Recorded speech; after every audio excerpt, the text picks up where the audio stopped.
The invitation came on a Thursday. It was a short text, just a sentence. Come out with us tomorrow night? No emoji, no punctuation. Just that dry and neutral. If I could go back, I'd frame that text. I'd burn it. I'd dissect every letter like it was evidence in a case I didn't know I was part of yet. I stared at it for a few minutes, wondering what the angle was. Why now? Why this sudden olive branch? They'd been spending a lot of time together, her and Daniel. I noticed, of course I did, but it was one of those things you notice and then immediately convince yourself doesn't matter because the alternative is too messy, too real. She told me she wanted to be there for him after his breakup. He's just a friend, she said. My best friend, actually. So it made sense, didn't it? That they'd talk, grab a drink, share a joke. I knew the history. He was a mess after his ex left him. Crying at 2 a.m., blacking out at my place, spiraling. She offered to talk to him, and I let her. I said yes because I trusted them both. Because sometimes the worst kind of loyalty is the one you give away freely. So when they started spending time together without me, I didn't ask questions. When I'd come home and find her laughing at something he'd texted, I'd smile and keep walking. When he stopped calling me altogether but still saw her, I let it go. I told myself I was being paranoid. I told myself the silence in our house was temporary. She was just helping him cope. That's all. That Friday, I showed up at the bar right on time. The place was loud, dim, warm with bodies and spilled conversations. I scanned the crowd. I saw him first. Daniel, sitting in a booth near the back, grinning, half-drunk maybe. Then I saw her. She was next to him.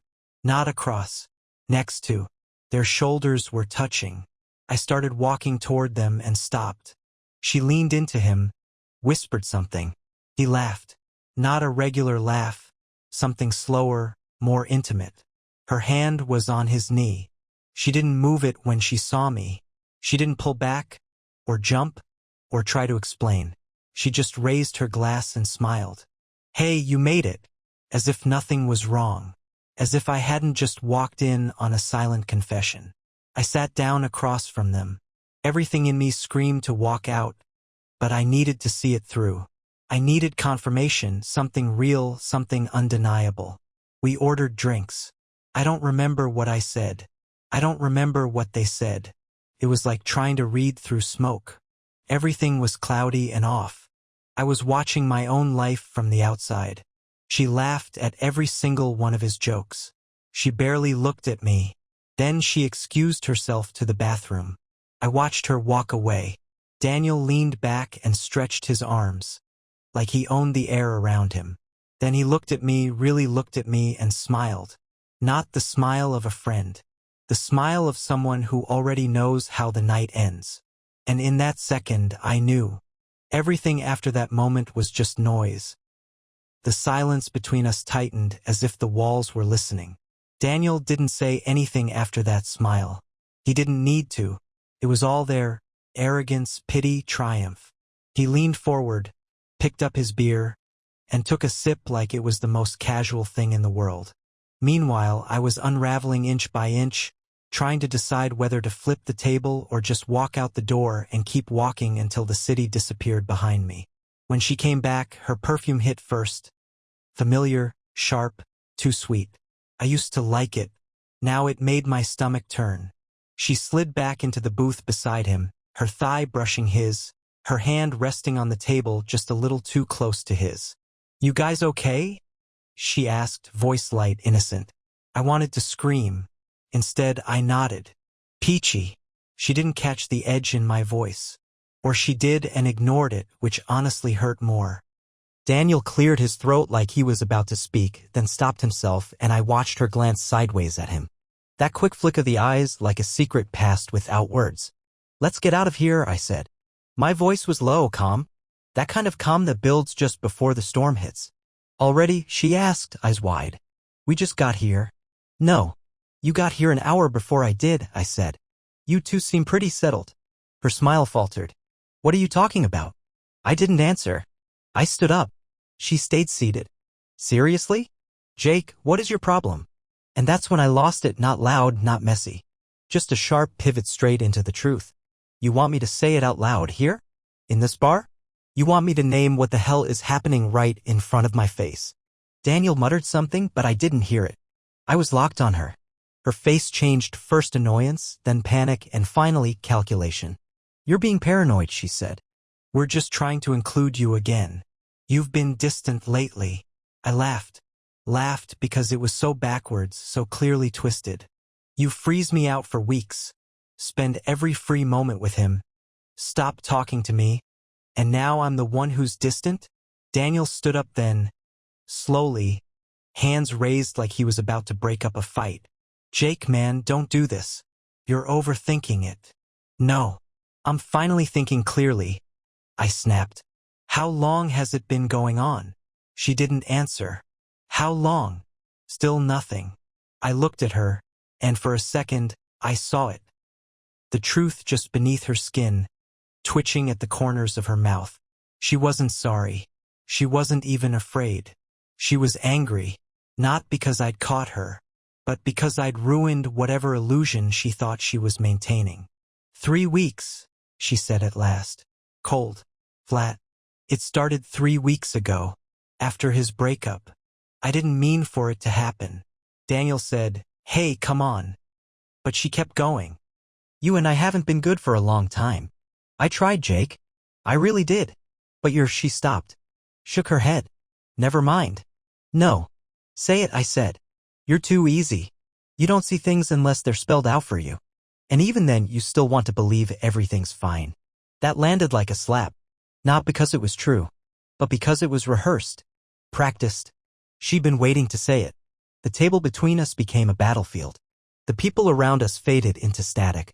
For a moment, all I could see was this woman I used to know sitting there, unbothered, cruel in her comfort. And Daniel beside her, quiet now, suddenly unsure of what part he was playing. I turned and walked out.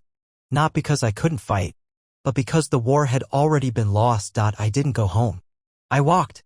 No idea where I was going, no destination, just movement. City lights blurred past, traffic hummed like background noise, and I moved through it all like a ghost. Every step echoed with the last words she threw at me. You're too easy. What does that even mean? Easy to love? Easy to lie to? Easy to replace? I ended up in a parking garage 2 blocks from our building. I sat in my car with the engine off and the windows cracked, the stale air pressing against my chest like weight. I stared at the glove compartment, thinking if I opened it, maybe I'd find the part of myself I lost somewhere between trust and betrayal. My phone lit up. Her. Come home. We need to talk. I didn't reply. What was left to say? Then another text. Her. Don't be dramatic. We can fix this. Fix this. Those 2 words turned my stomach. There was no fixing what she did. There's no repair for a deliberate act. This wasn't a mistake. This wasn't a drunken kiss or a bad decision. This was premeditated, scheduled, repeated. She chose him. Again and again she chose him. I scrolled up through our old messages. Birthday wishes, grocery lists, stupid memes. The digital trail of a life I thought we shared. I kept thinking maybe I'd find the moment, the exact second it all shifted. But betrayal doesn't come with warning labels.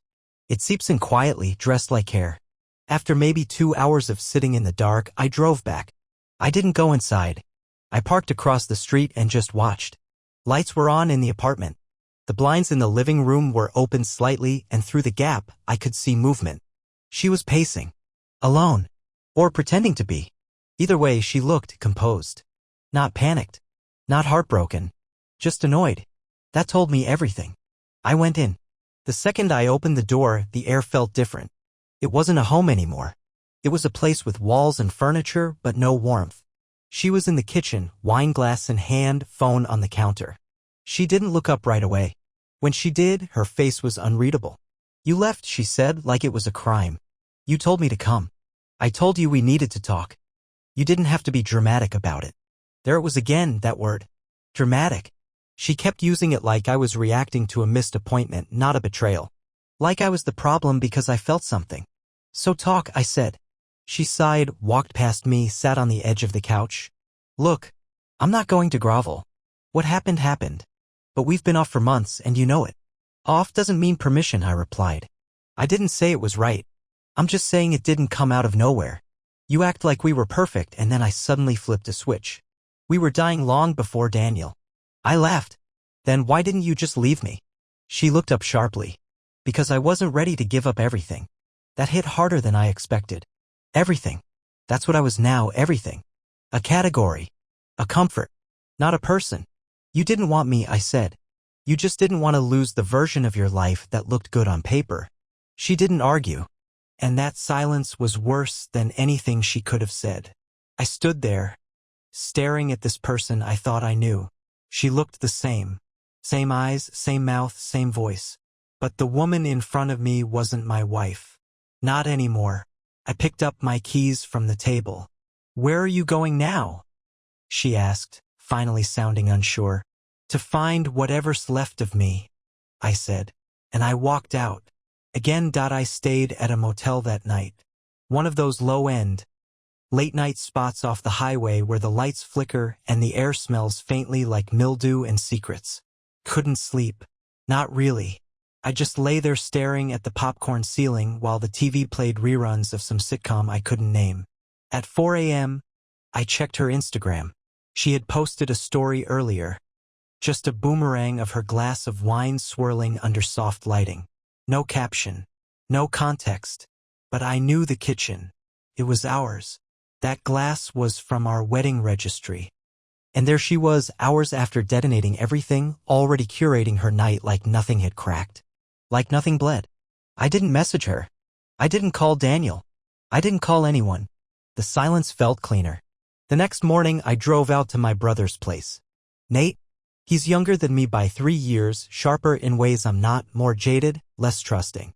I hadn't told him anything yet, but he opened the door and immediately saw it. What happened? He asked. I'm done, I said. He didn't ask with who. He didn't need to. He let me in, handed me a coffee, and didn't say another word until I was ready. That's the thing about real people, they don't rush you to spill. They wait until it burns enough that you can't hold it in anymore. I told him everything. The texts, the bar, her hand on Daniel's knee, her confession, the way she didn't even flinch when I walked away. I didn't dramatize it. I just laid the pieces down. When I finished, he leaned back and said, You want me to go talk to him? It was almost funny. The simplicity of the offer. No, I said. There's nothing left to say to him. Still your best friend? Was. He nodded slowly. And her. I didn't answer. Because that was the real wound. Daniel was a betrayal. But her? She was the demolition. She had the codes, the access, the blueprints. And she still pressed the button. Later that day, she called me. I didn't answer. Then came the texts. Her. Can we talk? Please. Her.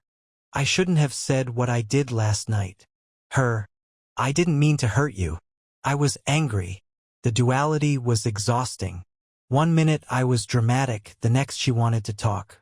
It was like watching someone flip a mask on and off, trying to find the version of themselves that might still be able to manipulate you. I left her on read.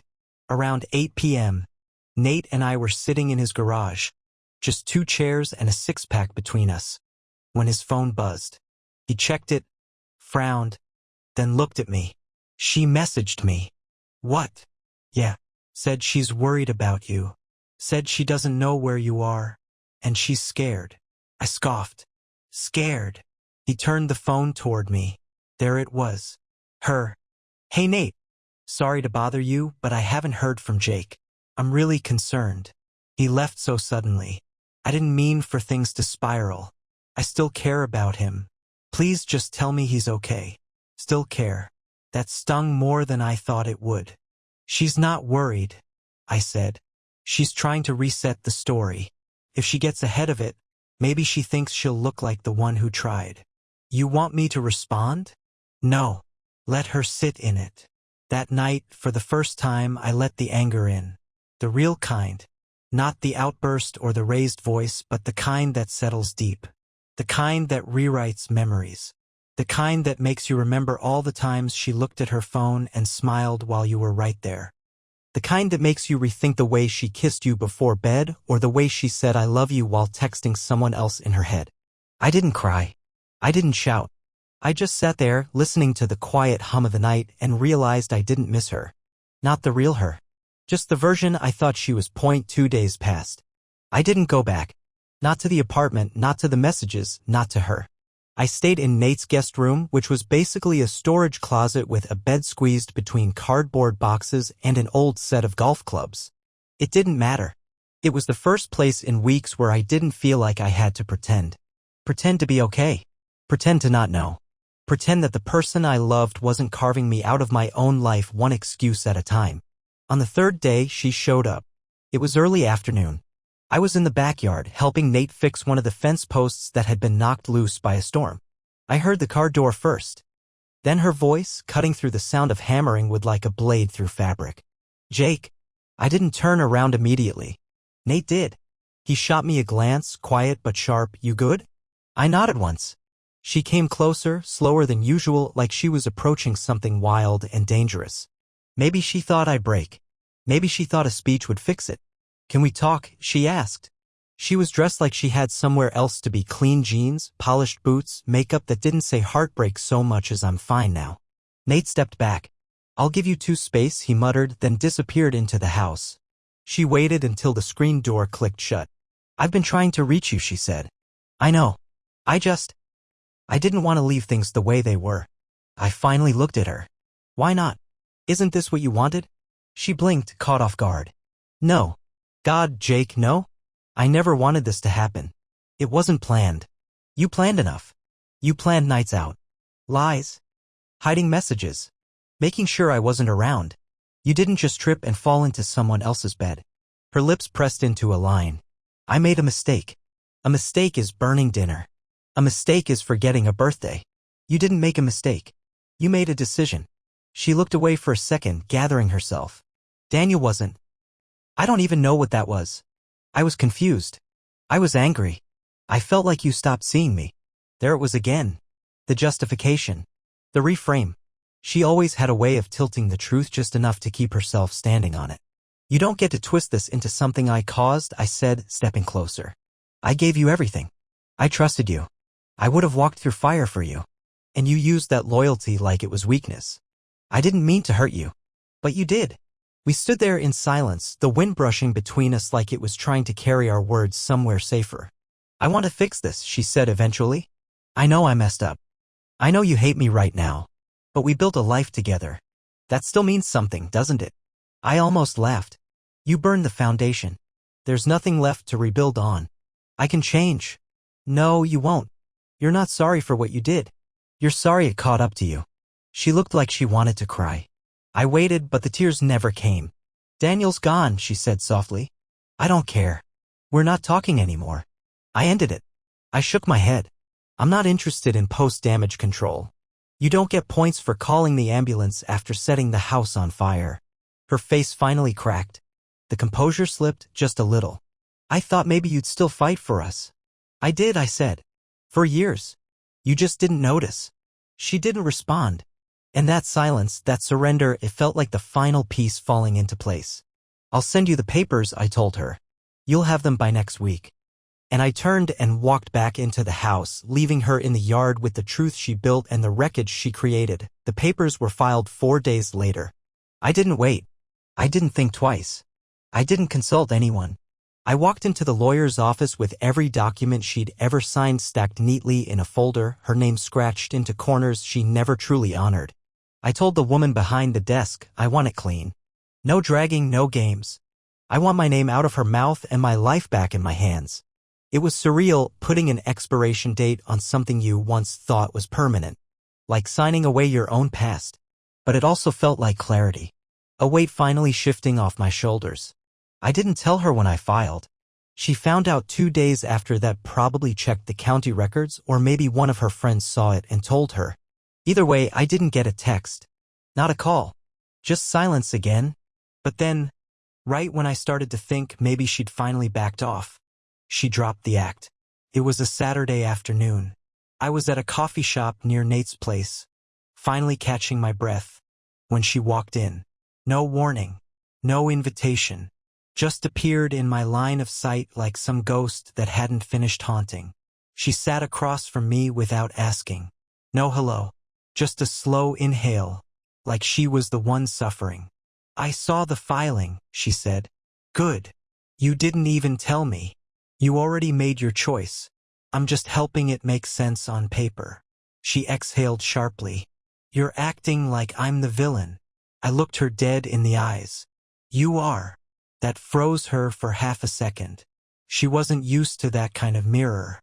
People cheat, Jake. It happens. Couples move through it. No, I said. Cowards cheat.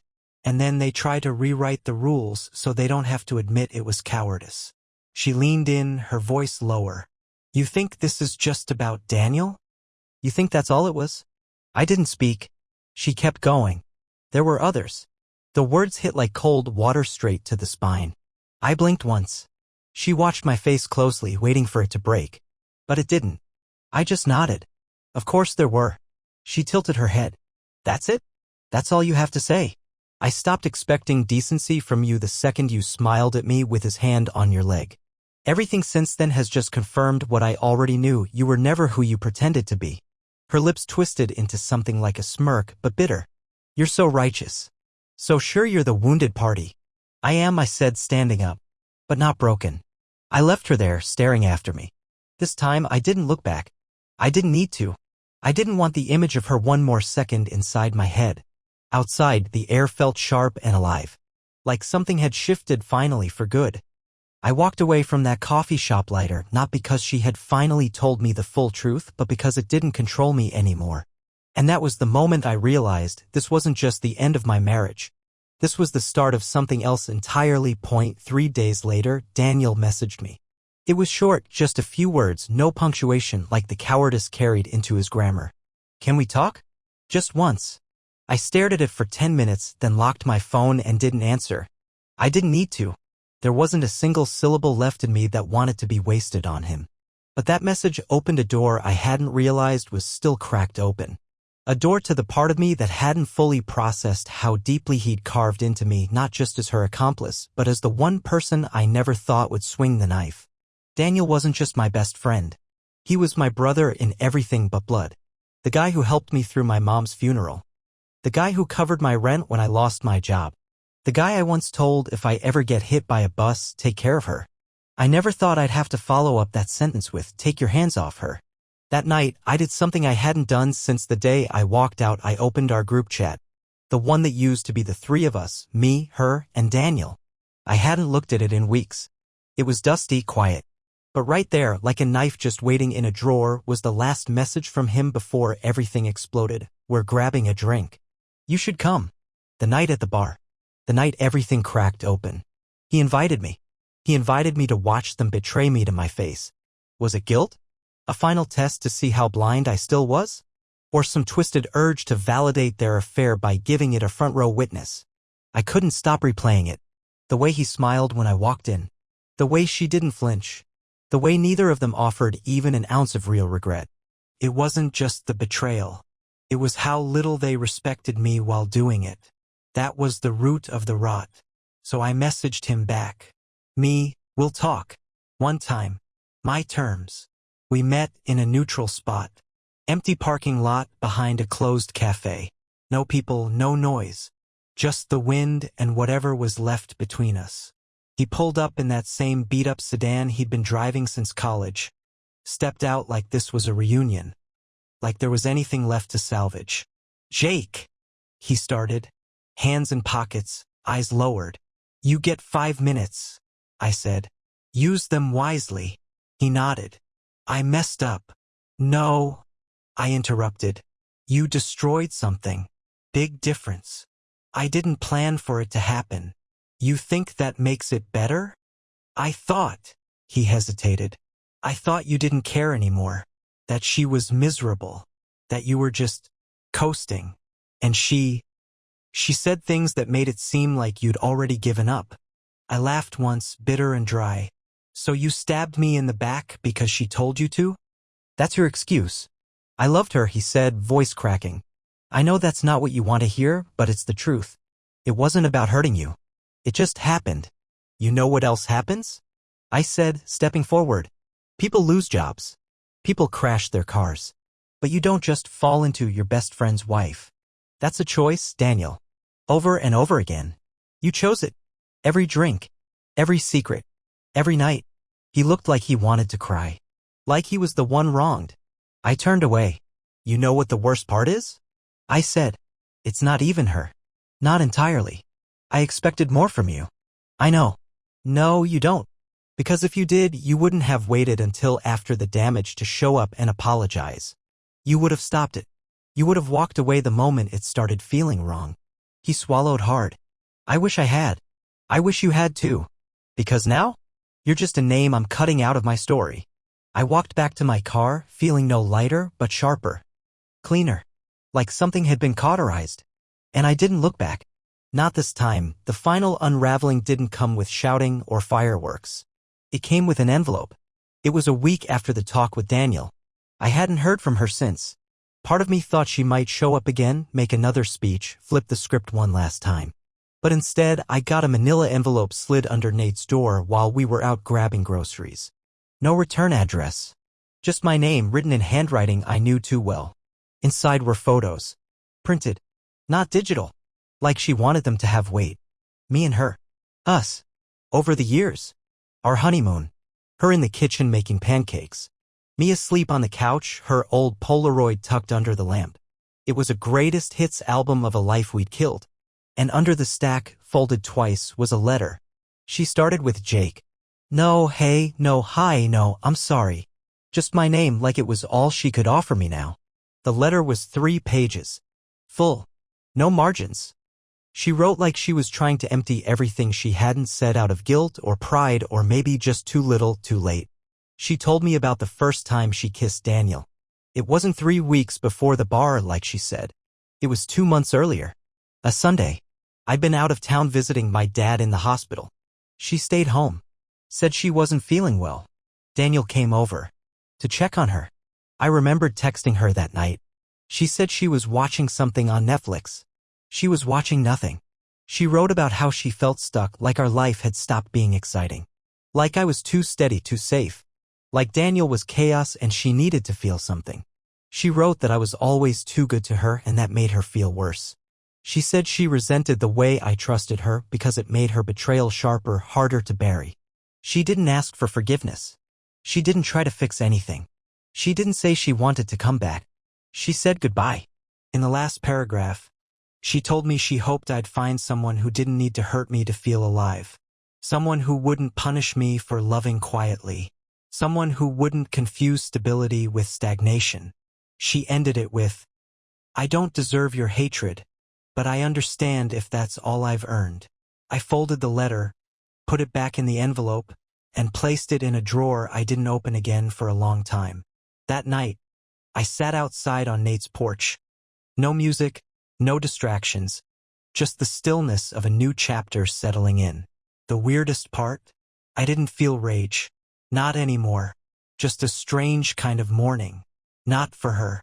Not even for us. But for the man I'd been before all this.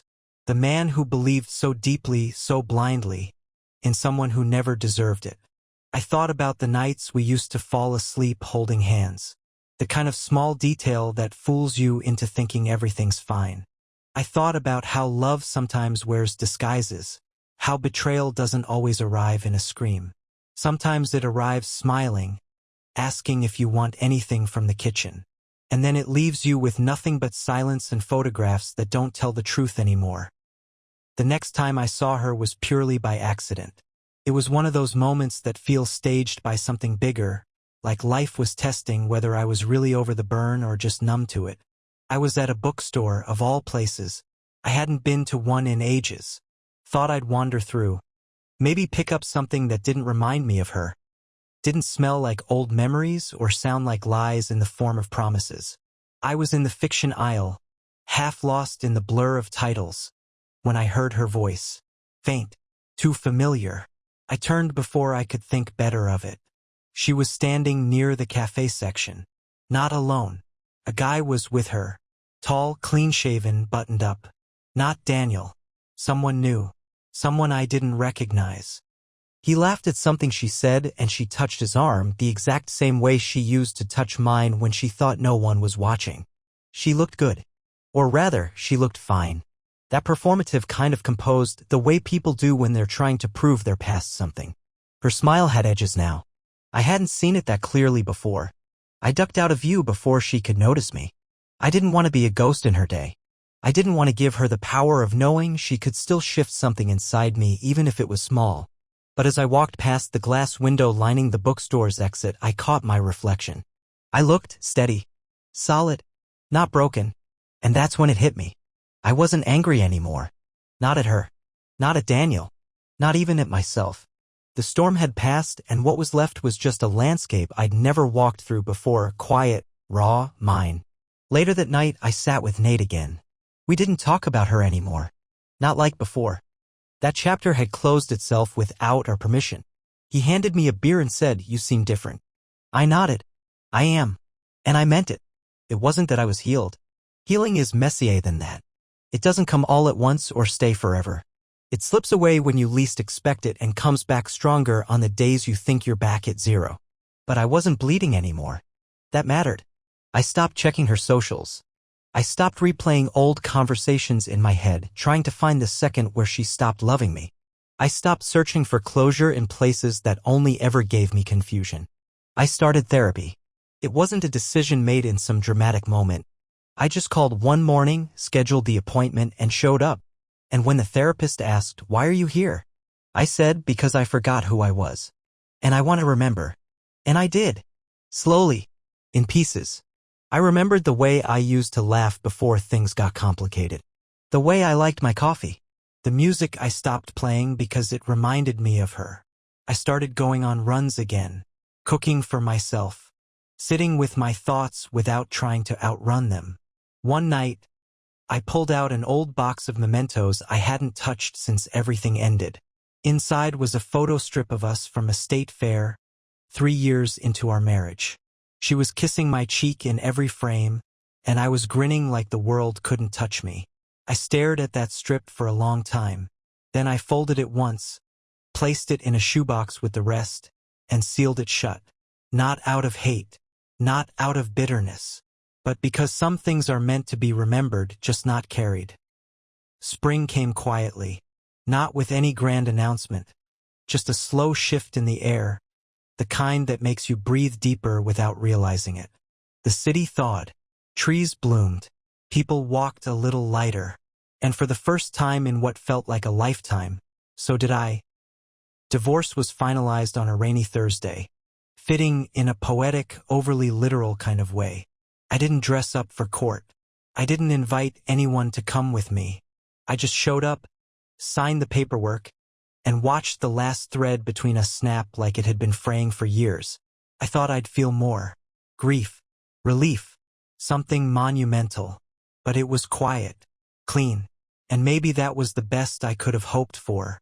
That weekend, I moved into a new apartment. Small, 3rd floor. With a crooked window in the kitchen and creaky floorboards that felt more honest than anything I'd known in years.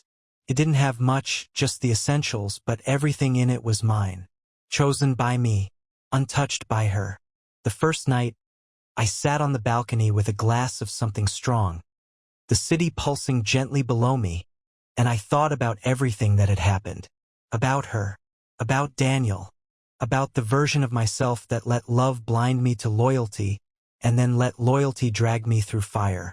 And I wasn't angry. I wasn't broken. I wasn't even numb. I was awake. There's something terrifying about seeing people for who they really are. About realizing how much of your life was built on assumptions and illusions. But once that veil drops, you don't go back. You don't unsee it. You don't unfeel it. And thank God for that. Because on the other side of it, you get to rebuild. Stronger. Wiser. Not harder, no, just sharper. You learn to draw boundaries that don't come with guilt. You stop apologizing for not giving second chances to people who weaponize your kindness. You start over, yes, but not from scratch. You start from experience. I've learned a lot since that night at the bar. I've learned that betrayal doesn't always look like shouting in the rain. Sometimes it looks like someone smiling across a table, holding someone else's hand under it. I've learned that the people who hurt you the deepest are often the ones who once swore to protect you. And I've learned that closure isn't something you're given. It's something you decide. So, to anyone reading this who's in that place right now, sitting in the ashes of something you thought would last forever, hear this: you're not weak for hurting. You're not foolish for trusting. And you're not broken beyond repair. But you are allowed to leave. You're allowed to let go even if they don't give you permission. You're allowed to stop making space for people who only show up to take more. You owe it to yourself to walk away from what tried to bury you. Because eventually, quietly, beautifully, life shows up again. And this time you'll recognize it.